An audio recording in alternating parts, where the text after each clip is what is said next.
Il la cogne à nouveau. J'entends les cris. Je ferme les yeux pour ne pas voir ce que j'entends et plonge ma tête sous l'oreiller. Je ne veux pas entendre, je ne veux pas savoir. Mais la peur l'emporte à nouveau. La peur que ça aille trop loin. Et je me lève une nouvelle fois, ouvre la porte de ma chambre et appelle « Maman, maman, ça va ?» Tout vacille dans l'obscurité du silence, quand la porte de la cuisine s'ouvre et que la silhouette de ma mère apparaît en ombre sanglotante, auréolée de lumière.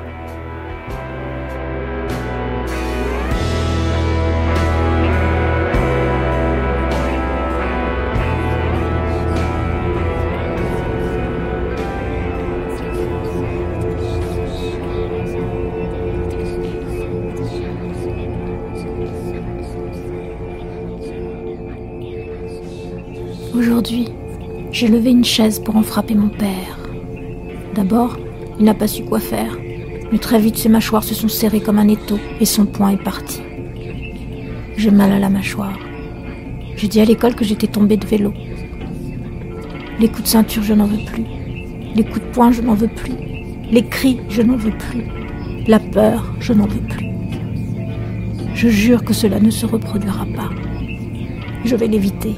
Ne plus le regarder, ne plus lui parler. Et je vais souhaiter de toutes mes forces qu'il meure.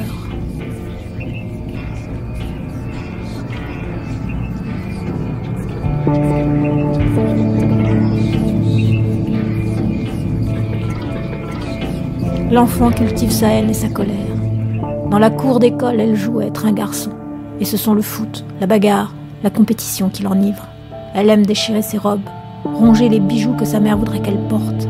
Elle méprise et détruit tout ce qui a une connotation féminine.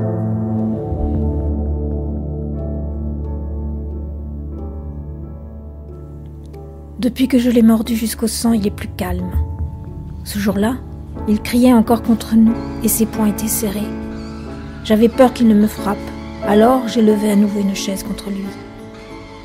Mais cette fois-ci, il n'a pas réagi de la même façon.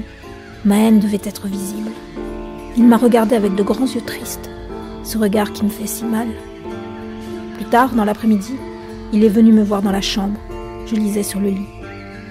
Il s'est assis, a posé sa main sur mon épaule. « Je ne veux pas vous faire de mal à toi et à ta mère, tu sais. Mais ta mère est folle parfois. Elle ment et elle s'emporte. Je suis obligée de la calmer. » Je ne sais pas pourquoi, mais quand son visage s'est approché du mien, j'ai mordu sa joue jusqu'au sang. Il ne m'a pas frappé. Il est tombé au sol et nous nous sommes regardés. Il a fini par se lever en me disant « Tu es comme ta mère ». Depuis, nous ne nous parlons plus du tout. Mais j'ai peur, parce que j'ai senti qu'à ce moment-là, mon visage n'était pas le mien, mais le sien. Je ne veux pas devenir lui. Mais je ne veux pas devenir elle non plus. Qui se défend ici? Personne, pas même le chien.